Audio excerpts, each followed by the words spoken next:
नमस्कार। दैनिक shift time में आप सभी का बहुत बहुत स्वागत है। हम उम्मीद करते हैं आप स्वस्थ होंगे, सुरक्षित होंगे। अभी तक की बड़ी खबर जो हम आपके समक्ष रख रहे हैं, राजौरी पुंछ में जो इंटरनेट सुविधा है कुछ दिनों से ठप की गई, आज फिर से इंटरनेट सुविधा, मोबाइल इंटरनेट सुविधा को फिर से रेस्टोर कर दिया गया। एक बड़ी खुशखबरी है राजौरी पुंछ के लोगों के लिए, क्योंकि आज के दौर पे इंटरनेट कितना महत्वपूर्ण है हर एक उस व्यक्ति के लिए, हर एक उस युवा के लिए, हर एक उस आम इंसान के लिए। कई लोगों का बिजनेस इंटरनेट के माध्यम से चलता है और कई लोग अपने अपनों से अगर रूबरू होते, वो इंटरनेट एक ऐसा माध्यम है।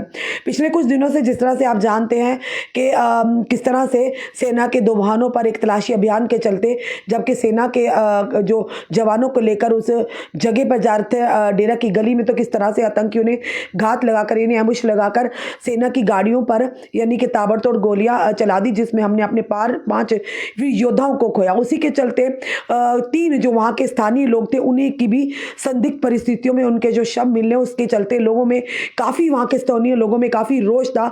हर जगह जगह पर काफ़ी यानी प्रदर्शन भी उसको लेकर के उन 3 जो स्थानीय लोग थे, जो वहाँ के सिविलियन थे, उनकी मौत का आखिर कारण क्या, उस पर कार्रवाई की जाए। लगातार लोग प्रदर्शन कर रहे थे, लोग सड़कों पर उतर आए थे। इसी के चलते देश के जो यानी कि कहेंगे कि रक्षा मंत्री राजनाथ सिंह का भी दौरा था। कई अन्य जो सुरक्षा सेना के और पुलिस के आला अधिकारियों ने भी वहाँ पर दौरा किया और अल्टीमेटली कुछ दिनों के लिए यानी कि माहौल को, जिस तरह से आपने बताया कि जिस तरह से हमने बताया कि लगातार कितने दिन तलाशी अभियान जारी रहा, उसी के चलते कि जो आतंकी थे, जो छुपे हुए आतंकी थे, उन जंगलों की आड़ लेकर या जिस तरह से फॉग इस समय है उसकी आड़ लेकर छुपे थे, वो वर्चुअल जो नंबर का इस्तेमाल करके वो अपनी जगह बदल रहे थे, जिसमें उन्हें पकड़ने में काफ़ी मुश्किलों का सामना करना पड़ रहा था। इसी के चलते कुछ दिन के लिए, और साथ ही साथ बताना चाहेंगे जिस तरह से 3 सिविलियन की जान गई संदिग्ध परिस्थितियों में, वो भी एक बड़ा बवाल बनकर सामने आया था।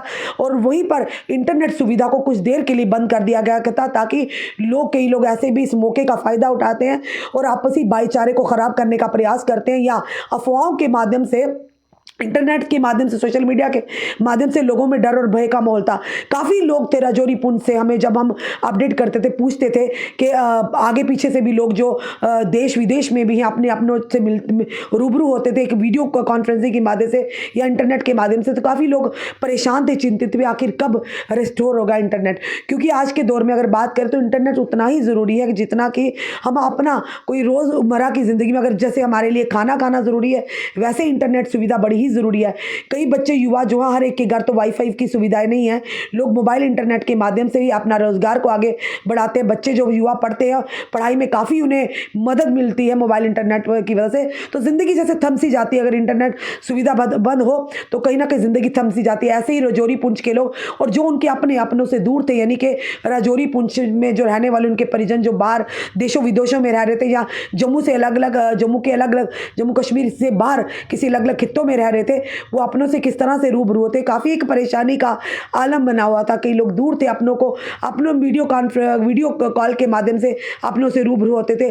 कई युवा जो पढ़ाई लिखाई कर रहे हैं, जिनके एग्जाम्स सिर पर होंगे, उन्हें इंटरनेट के माध्यम से कई सारी जानकारियाँ मिलती हैं, जो बड़ी बड़ी फ़ी या ट्यूशन अफोर्ड नहीं कर सकते। तो काफ़ी, अगर बात करें मिला जुले, तो काफ़ी परेशानी का सामना करना पड़ता। फिलहाल ये कहेंगे खुशखबरी है राजौरी पुंछ के लोगों के लिए कि फिलहाल इंटरनेट की सुविधा, अभी भले ही लोग जो देख रहे हैं हमें कह रहे हैं कि अभी जो स्पीड है कम है, फिलहाल आज कई दिनों के बाद रेस्टोर हुआ, तो आहिस्ता आहिस्ता अभी शाम तक हो सकता है स्पीड इसकी बढ़ जाए, क्योंकि सारी चीज़ों को मद्देनज़र में रखते हुए इसे रेस्टोर किया गया। क्योंकि जिस तरह से आपने देखा, रक्षा मंत्री भी वहाँ पर गए, पूरा जायज़ा लिया, उन परिवारों से भी मिले जिन्होंने इस घटने में, जिन्होंने अपने 3 घरों के जो सदस्य थे उनकी जानें चली गई। और साथ ही साथ उन्होंने ये भी कहा कि अपनी सेना का मनोबल बढ़ाया, कि सेना हमारा मान है, हमारा स्वाभिमान है, उन पर सवाल उठाना तो यानी कि कहीं ना कहीं ये कहेंगे सही नहीं होगा। पर साथ ही साथ उन्होंने ये भी कहा कि जो लोग भी उन सिविलियंस की, जिन सिविलियन की संदिग्ध परिस्थितियों में जान गई, कि उनके पीछे अगर किसी की भी यानी कि हाथ होगा या किसी की भी लापरवाही होगी, उन्हें बख्शा नहीं जाएगा। आपने देखा कई सेना के अधिकारियों का वहाँ से तबादला भी कर दिया गया, और लगातार जो सेना के आला अधिकारी थे वहाँ पर पहुँचे, पुलिस के आला अधिकारी थे, पूरी अलग अलग एजेंसीज की टीम, NIA की टीम भी वहाँ पहुँची थी। और किस तरह से उसके बाद इस घटना घटना के बाद जो रक्षा मंत्री राजनाथ सिंह जी का भी दौरा था और पूरी उन्होंने सुरक्षा समीक्षा की, बैठक की इसी के बारे में और साथ ही साथ सुरक्षा का पूरा जायजा लिया। और सबसे बड़ी बात उन्होंने ये भी कहा कि जो भी दोषी होंगे उन 3 सिविलियंस की मौत के पीछे का कोई भी अगर दोषी होगा निष्पक्षता से जांच होगी, उन्हें बख्शा नहीं जाएगा। फिलहाल पुलिस ने एफआईआर भी दर्ज कर लिया है और ये मैटर ऑफ इन्वेस्टिगेशन रहेगा, जांच का विषय रहेगा। भले ही उन 3 परिवारों के जिन 3 परिवारों के सदस्य गए उनके लिए नौकरी के और कंपनसेशन का आह्वान भी किया है, गवर्नमेंट नौकरी उन्हें प्लाट देने की भी बात की, पर सवाल बड़ा ये है कि कोई भी कंपनसेशन किसी की जिंदगी को वापस नहीं ला सकता। ये जरूर हम कहेंगे जो लोग दोषी हैं उन्हें सजा मिले, पर निर्दोष के ऊपर इस तरह से गाज गिरे वो सही नहीं है। पर ये सारी चीजें कहीं ना कहीं हम ये कहेंगे हमें अपनी सेना पर विश्वास है, हमें अपने कानून पर विश्वास है, हमें अपनी जम्मू कश्मीर पुलिस पर विश्वास है। और जिस तरह से रक्षा मंत्री ने भी आश्वासन दिया, एलजी मनोज सिन्हा ने भी आश्वासन दिया और ये साफ तौर पर कहा कि जो भी कोई दोषी होगा उसे बख्शा नहीं जाएगा। अगर जो भी सिविलियन की उन मौत के कारण क्या कारण है ये साफ तौर पर हम कहेंगे कि ये जांच का विषय रहेगा कि किन परिस्थितियों में उनकी जान गई, किन परिस्थितियों में उनकी यानी कि उन्होंने जिंदगी को अलविदा कह दिया। को वो परिवार का दुख ही जानते जिस परिवार के वो 3 सदस्य थे। इसी के चलते आपने देखा कि इंटरनेट सुविधाएं बंद थी जिससे आम जनता को काफ़ी परेशानी का सामना करना पड़ा था। पर फिलहाल ये कहेंगे कि आज कहीं ना कहीं इंटरनेट सुविधा बहाल हो चुकी है और ये भी स्पीड की बात चल रही है कि स्पीड अभी कम है, आहिस्ता आहिस्ता जो ही शाम तक हो सकता है स्पीड बढ़ भी जाए। पर अपनी जनता से ये ज़रूर निवेदन करेंगे कि बिना किसी तथ्य के जाने हुए कोई भी ऐसी चीज़ सोशल मीडिया पर अपलोड ना करें जो कहीं ना कहीं एक बवाल बनकर तो सामने आए पर आने वाले समय में आपके लिए भी मुश्किल बनकर आए। क्योंकि कई लोग भावुक हो जाते हैं, कई लोग ऐसे भी हैं जो शरारती तत्व हैं। इन्हीं चीज़ों का सहारा लेकर हम माहौल को ख़राब करने का प्रयास करते हैं, उन्हें मौका मिलता है और आपसी भाईचारे में एक दरार डालने का, जहर घोलने का काम करते हैं। तो हमें इन चीज़ों को संयम के साथ, सेंसिटिव इशू को बड़े संयम के साथ, आपसी भाईचारे और मेलजोल के साथ मिलकर इन चीज़ों के सामना करना है। इन चीज़ों को हमें बिटाने के लिए पुलिस के सुरक्षा बलों के यानी कि कहीं ना कहीं ये कहेंगे उनकी मदद करनी है। क्योंकि अगर बात करें आतंकवाद की तो आतंकवाद का कोई भी दीन धर्म नहीं है। क्योंकि आपने देखा जब आतंकवादी जो हैं जब हमला करते वो ये नहीं देखते कि वो मुस्लिम है, वो हिंदू है, वो सिख है या ईसाई है। उनका एक ही मकसद होता है कि खून बहाना, चाहे उनके सामने कोई भी हो, उनका टारगेट कोई भी हो। ये नहीं हम कहेंगे कि वो सिर्फ एक ही समुदाय को टारगेट करके, बिल्कुल भी ऐसा नहीं। आपने देखा कहीं हमारे हर समुदाय के लोगों की इन आतंकियों ने, इन कायर आतंकियों ने जान ली है। उसमें हर समुदाय के लोग थे। कभी हमारे कोई हिंदू भाई की जान जाती थी, कभी किसी मुस्लिम भाई की जाती थी, कभी किसी सिख भाई की जाती थी। इसी तरह से आपने देखा हमारे सुरक्षा बलों के ऊपर भी किस तरह से इन्होंने हमले किए, वो वीर गति को प्राप्त हुए। पर ऐसे लोगों का कोई भी दीन मजहब नहीं है। हम सबको मिलकर इन्हें खुदेड़ना है, यहाँ से बाहर निकालना है, किस तरह से इनको नस्तो नाबूद करना है। क्योंकि बेगुनाहों का खून बहाने वाले, मजलूमों के ऊपर हथियार चलाने वाले वाकई वो इंसान नहीं हो सकते। वो कोई ना कोई हैवानियत भरी सोच रखते हैं, वो नकारात्मक सोच रखते हैं, जो हमेशा यही सोचते हैं कि देश को किस तरह से नुकसान पहुंचाया जाए, देश के लोगों को किस तरह से नुकसान पहुंचाया जाए। तो ऐसे लोगों पर कड़ी कार्रवाई हो, ऐसे लोगों का मिलजुल कर हमने खात्मा करना है। क्योंकि हमारा जम्मू कश्मीर की बात करें एक गुलदस्ते की तरह, हर धर्म के लोग हर प्यार मोहब्बत और खलूस से रहते हैं। हर त्यौहार को बड़े प्यार और मोहब्बत से मनाते हैं, चाहे वो ईद हो, चाहे वो दीपावली हो, चाहे वो क्रिसमस, चाहे वो गुरपुरब हो। हर तरह की यहाँ पर आपको अलग अलग मजहब के लोग मिलेंगे। पर जब कोई दिन त्यौहार होता है तो आपने देखा होगा कि इस प्यार मोहब्बत और खलूस के साथ एक होकर वो त्यौहार मनाते। तो यही चीज़ें जो है दुश्मन लोग नहीं चाहते, दुश्मन ताकतें नहीं चाहते। इसीलिए वो इस तरह के हथकंडे अपनाते हैं कि भाईचारे को किस तरह से तोड़ा जाए, देश में किस तरह से लोगों को नुकसान पहुँचाया जाए। पर आप अपनी जनता से यही निवेदन करते हैं कि देश हमारा है, देश के लोग हमारे हैं, चाहे वो किसी भी समुदाय के। तो हमें मिलजुल कर अपने इस भाईचारे को किसी भी शर्त पर नहीं तोड़ना है और प्यार और मोहब्बत के साथ, खलूस के साथ हर मसले को हल करना है। क्योंकि इस तरह की चीज़ें जो होती हैं बड़े ही सेंसिटिव इश्यूज होते हैं, इन्हें बड़े ही तरीके से हमें हैंडल करना होता है।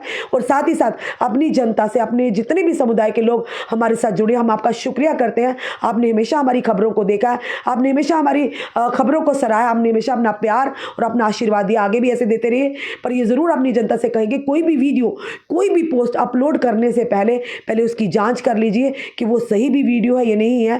टेम्परिंग भी कई बार होती है, वीडियो के साथ टेम्परिंग करके चला जाता है, क्योंकि उससे एक माहौल ख़राब तो होगा पर कहीं ना कहीं आपके लिए भी परेशानी होगी। तो इसीलिए भावना में बहकर ऐसी कोई चीज़ ना करिए जो आने वाले समय में आपको नुकसान दे। फिलहाल राजौरी पुंछ के लोगों के लिए खुशखबरी है कि इंटरनेट सुविधाएं फिलहाल रिस्टोर कर दी गई हैं, और कहीं ना कहीं ये कहेंगे उनकी काफ़ी यानी कि राहत मिली होगी कि उस चीज़ का अनुमान हम भी लगा सकते हैं कि अगर इंटरनेट बंद हो, जैसे लगता है कि ज़िंदगी ही बंद हो चुकी है।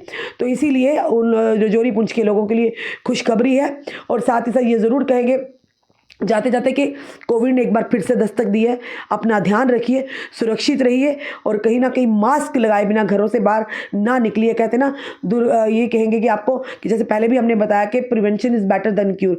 इलाज से परहेज़ बेटर है। अगर हम पहले प्रयास कर ले, हमें इन चीज़ों में जाना है नहीं, क्योंकि एक बार पहले तो हम मात भुगत चुके हैं किस तरह से कोरोना ने प्रचंड अपना जो तांडव किया था, किस तरह से कितने अपनों को खोया था। फिलहाल आप लोगों के लिए ये है कि घरों से बाहर जब निकलते हैं आप मास्क पहनकर निकलिए, और खास करके भीड़ भड़ाके वाले इलाकों में जब जाते हैं ज़रूर मास्क पहनकर निकलिए। और जब घरों में आप अंदर आते हैं सबसे पहले साबुन से या सैनिटाइज़र से हाथों को साफ कर लीजिए। फिलहाल राजौरी पुंछ के लोगों के लिए बड़ी खुशखबरी है, पर हाँ ये ज़रूर कहेंगे उन परिवारों के लिए जिन्होंने अपने सदस्यों को खोया है, उनके साथ हमारी पूरी संवेदना है, क्योंकि वो दुख वही परिवार जानता है जिस परिवार का वो सदस्य हो। और अपने उन वीर योद्धाओं को जो वीर गति को प्राप्त हुए, हम दिल से उन लोगों को भी श्रद्धांजलि देते हैं, उनके परिवार के साथ भी हम संवेदना रखते हैं।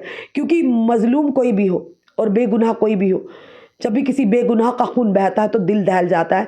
कायर आतंकियों को लानत है ऐसे लोगों पर जो हमेशा पीठ पीछे वार करते हैं। आपका क्या कहना है इस वीडियो को देखकर? अपने कमेंट, अपने सुझाव हमें ज़रूर दीजिए। इस वीडियो को जितना सके शेयर कीजिए, ताकि जितने भी राजौरी पुंछ के लोग जिनके परिजन बाहर हैं या देश से विदेश में हैं या आगे पीछे किसी अलग राज्यों में हैं, उन तक भी ये खबर पहुँचे और उनके चेहरों पर भी खुशी की लहर आए कि अब आप अपने वीडियो कॉल के माध्यम से अपने अपनों के साथ जुड़ सकते हैं। जो दूर दराज में प्रदेशों में बैठे हुए हैं, आप से बात कर सकते हैं, इंटरनेट के साथ आदान प्रदान, अपनी तस्वीरें कर सकते हैं, वीडियो कॉल कर सकते हैं, ताकि आपके मन को तसल्ली मिले। जुड़े रहिए ऐसे हमारे साथ अगले अपडेट के लिए। जय हिंद, जय भारत।